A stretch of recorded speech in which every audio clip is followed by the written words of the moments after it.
Elle questionna sa vieille grand-mère. Si les hommes ne se noient pas, demanda la jeune princesse, est-ce qu'ils vivent éternellement? Ne meurent-ils pas comme nous? Sans doute, répondit la vieille. Ils meurent, et leur existence est même plus courte que la nôtre. Nous autres, nous vivons quelquefois 300 ans, puis nous transformons en écume, car au fond de la mer ne se retrouve point de tombe. Notre âme n'est pas immortelle. Les hommes, au contraire, possèdent une âme qui vit après que leur corps s'est changé en poussière. N'est-il donc aucun moyen pour moi d'acquérir une âme immortelle? Un seul, mais à peu près impossible. Il faudrait qu'un homme conçût pour toi un amour infini, que tu lui devinsses plus cher que son père et sa mère. Mais jamais une telle chose ne pourra se faire. Ce qui passe ici dans la mer pour la plus grande beauté, ta queue de poisson, il la trouve détestable sur la terre. La petite sirène soupira tristement en regardant sa queue de poisson. Soyons gais, dit la vieille. Sautons et amusons-nous le plus possible pendant les 300 années de notre existence.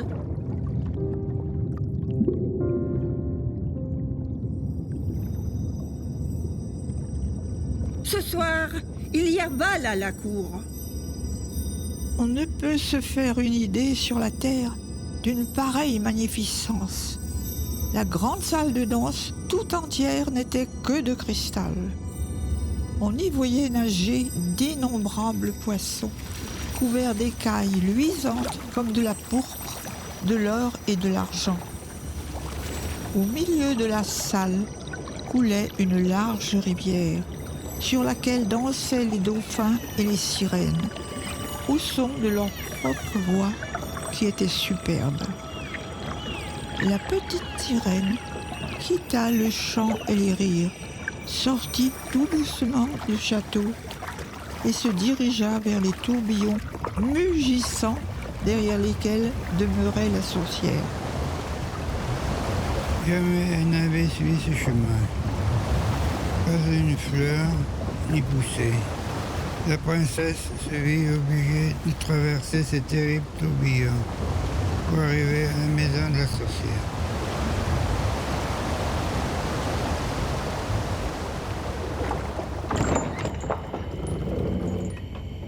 Je sais ce que tu veux, s'écrie-t-elle en apercevant la princesse. Tes désirs sont stupides. Néanmoins, je m'y prêterai, car je sais qu'ils te porteront malheur. À ces mots, elle éclata d'un rire épouvantable. Je vais te préparer un élixir que tu emporteras à terre avant le point du jour. Assieds-toi là sur la côte et bois-le.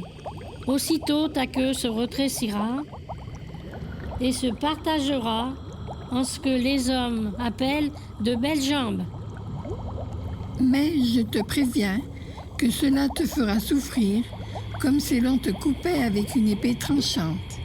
Et chacun de tes pas te causera autant de douleur que si tu marchais sur des pointes d'épingle.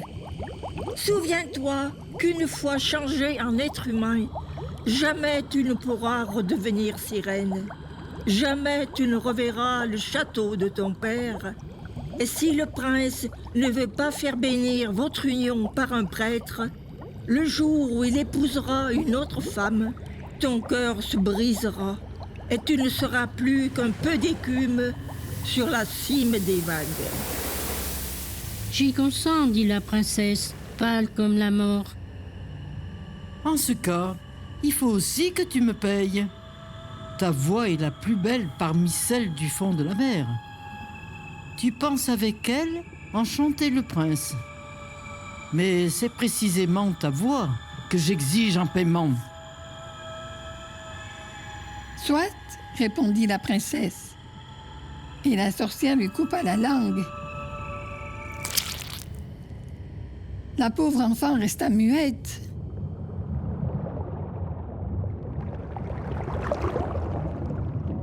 Quand elle arriva au château de son père, les lumières de la grande salle de danse étaient éteintes. Tout le monde dormait sans doute, mais elle n'osa pas entrer. Elle ne pouvait plus leur parler, et bientôt elle allait les quitter pour jamais. Il lui semblait que son cœur se brisait de chagrin. Elle se glissa dans le jardin, cueillit une fleur de chaque parterre de ses sœurs, envoya du bout des doigts 1000 baisers et monta à la surface de la mer.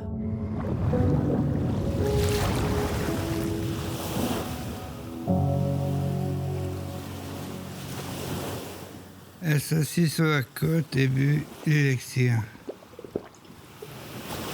Ce fut comme une épée affilée, lui traversait le corps. Elle s'évanouit et resta comme morte. Le soleil brillait déjà sur la mer lorsqu'elle se réveilla, éprouvant une douleur cuisante. Mais en face d'elle était le beau prince qui attachait sur elle ses yeux noirs. La petite sirène baissa les siens et alors elle vit que sa queue de poisson avait disparu et que 2 jambes blanches et gracieuses la remplaçaient. Le prince lui demanda qui elle était et d'où elle venait. Elle le regarda d'un air doux sans pouvoir dire un mot. Puis le jeune homme la prit par la main et la conduisit au château. Chaque pas, comme elle avait dit la sorcière, lui causait des douleurs atroces. Cependant, au bras du prince, elle monta l'escalier de marbre, légère comme une bulle de savon.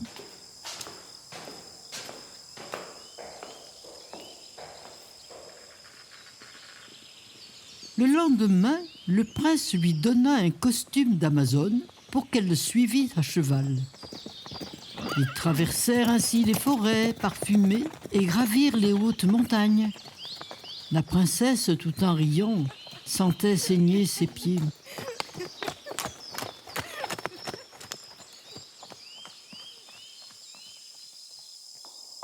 La nuit, lorsque les autres dormaient, elle descendit secrètement l'escalier de marbre et se rendit à la côte pour rafraîchir ses pieds brûlants dans l'eau froide de la mer.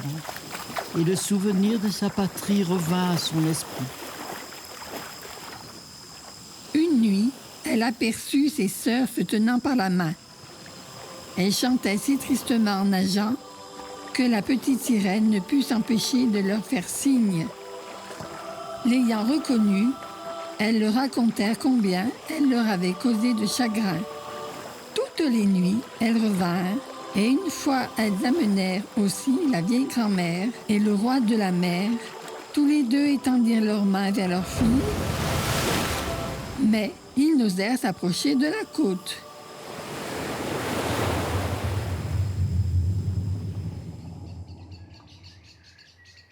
Tous les jours, le prince l'aimait de plus en plus, mais il l'aimait comme on aime une enfant bonne et gentille, sans avoir l'idée d'en faire sa femme. « Ne m'aimes-tu pas mieux que toutes les autres ?» Voilà ce que semblaient dire les yeux de la pauvre petite lorsque, la prenant dans ses bras, il déposait un baiser sur son beau front. « Tu ressembles à une jeune fille que j'ai vue un jour, mais que sans doute je ne reverrai jamais. Elle me trouva sur la côte et me sauva la vie. Jamais dans le monde je ne pourrai aimer une autre qu'elle. » Le prince a épousé la charmante fille du roi voisin, dit-on un jour. Il équipe un superbe navire sous prétexte de rendre seulement visite au roi. Mais la vérité est qu'il va épouser sa fille. Puisque mes parents l'exigent, j'irai voir la belle princesse. Mais jamais ils ne me forceront à la ramener pour en faire ma femme. Je ne puis l'aimer, elle ne ressemble pas, comme toi, à la jeune fille du couvent. Et je préférerais t'épouser, toi, pauvre enfant trouvé, aux yeux si expressifs, malgré ton éternel silence.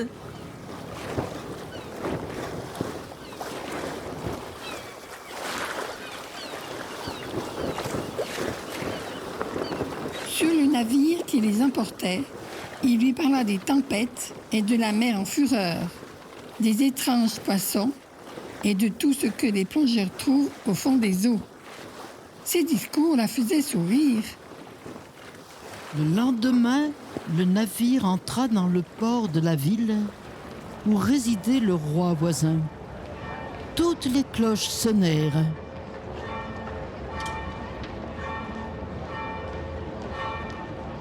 La musique retentit du haut des tours.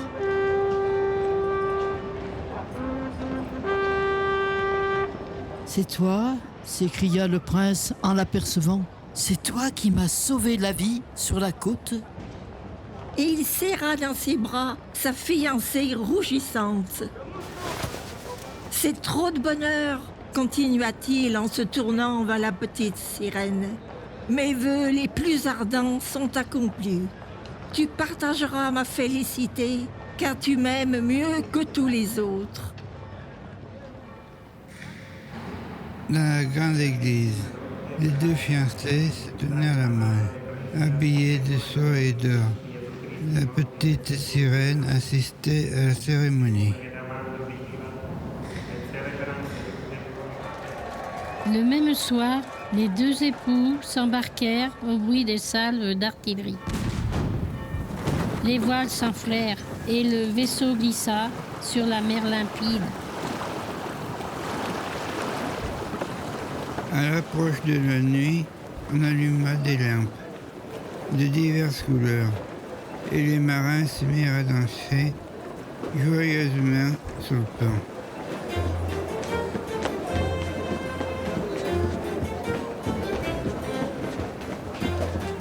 La petite sirène se mêla à la danse, légère comme une hirondelle, mais il est impossible d'exprimer ce qui se passait dans son cœur.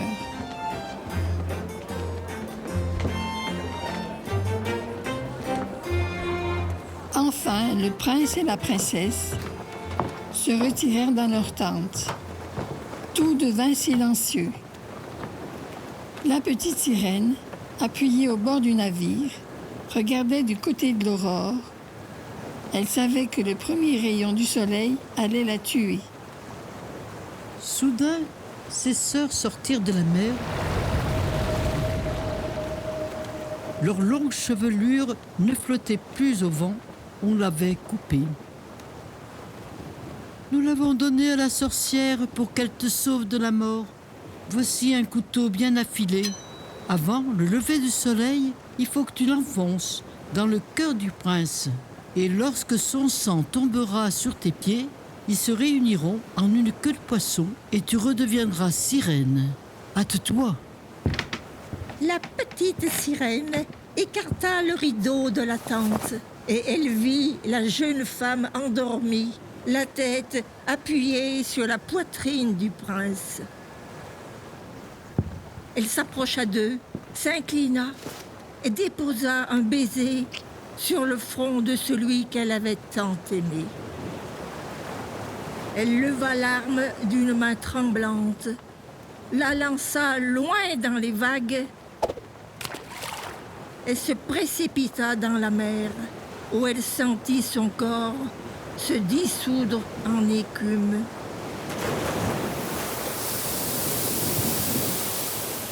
Le soleil sortait des flots, ses rayons doux tombèrent sur l'écume froide. Et la petite sirène ne se sentait pas morte. Au-dessus d'elle flottaient 1000 créatures transparentes et célestes. Leur voix formait une mélodie ravissante, mais si subtile que nulle oreille humaine ne pouvait l'entendre. Où suis-je? Chez les filles de l'air, répondirent les autres. Une sirène n'a pas d'âme immortelle, ne peut jamais en avoir, à moins de gagner l'amour d'un homme. Mais elle peut, par leurs bonnes actions, s'en créer une. Toi, petite sirène, tu as de tout cœur cherché à faire le bien. La petite sirène, élevant ses bras vers le ciel, versa ses larmes pour la première fois.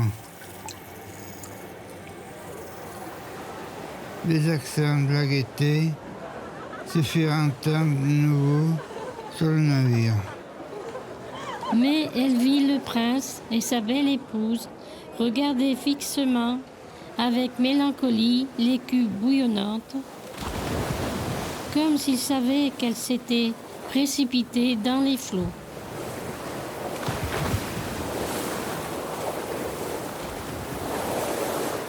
Invisible, elle embrassa la femme du prince, jeta un sourire à l'époux, puis monta avec les autres enfants de l'air sur un nuage rose qui s'éleva dans le ciel.